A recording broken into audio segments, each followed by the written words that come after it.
18 சட்டமன்ற இடைத்தேர்தல் முடிவை பொறுத்தே தமிழகத்தில் ஆட்சி மாற்றம் ஏற்படலாம் என்று அரசியல் விமர்சகர் பத்ரி சேஷாத்ரி தெரிவித்துள்ளார். நியூஸ் 18 தொலைக்காட்சிக்கு அவர் அளித்துள்ள பேட்டியில் மத்தியில் ஆட்சி மாற்றம் ஏற்பட்டால் தமிழகத்திலும் ஆட்சி மாற்றம் ஏற்பட வாய்ப்பில்லை என கூறினார். மத்தியில் ஆட்சி மாற்றம் நடந்தா அடுத்த நாளே தமிழகத்திலே ஆட்சி மாற்றம் நடக்கும் அப்படின்னு ப. சிதம்பரம் சொல்லியிருக்காரு. நான் அந்த மாதிரி நடக்கும்னு நினைக்கல. ஒரு விதத்தில் மாநிலத்தில் இன்றைக்கு அதிமுக தலைமையிலான ஆட்சி தொடர்ந்து நடப்பதற்கு பாரதிய ஜனதாவுடைய ஆதரவு இருக்குது அப்படிங்கிறது உண்மைதான். ஆனால் அந்த ஆட்சி மாற்றம் காங்கிரஸ் தலைமையிலையோ அல்லது ஒரு மூன்றாவது அணி தலைமையிலையோ மத்தியில் ஆட்சி மாற்றம் நடந்துருச்சுன்னா அது மட்டுமே போதாது. ஏன்னா நீங்கள் இன்றைக்கு ஒரு ஆட்சியை கலைப்பது என்பது வர்ச்சுவலி இம்பாசிபிள் அப்படின்னு சொல்லலாம். இந்த பொம்மை ஜட்ஜ்மெண்ட்டுக்கு பிறகு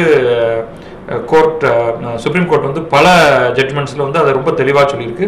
அதனால் கவர்னரை வச்சு ஆட்சியை கலைப்பது அப்படிங்கிறதுலாம் நடக்காது. ரொம்ப முக்கியமாக இப்போ ஒரு 18 தொகுதிகளுக்கான இடைத்தேர்தல் தமிழகத்தில் நடக்குது. அதோடைய முடிவு தான் தமிழகத்தில் ஆட்சி மாற்றம் நடக்கப் போகிறதா இல்லையா அப்படிங்கிறத காண்பிக்க போகிறது. இந்த 18ல் பெரும்பான்மையோ அல்லது 18மோ உங்களுக்கு அதிமுக கிடைச்சிருச்சுன்னா மத்தியில் எந்த விதமான ஆட்சி மாற்றம் நடந்தாலும் அதிமுகவுடைய ஆட்சி இங்கே வலுவாக தொடரும்.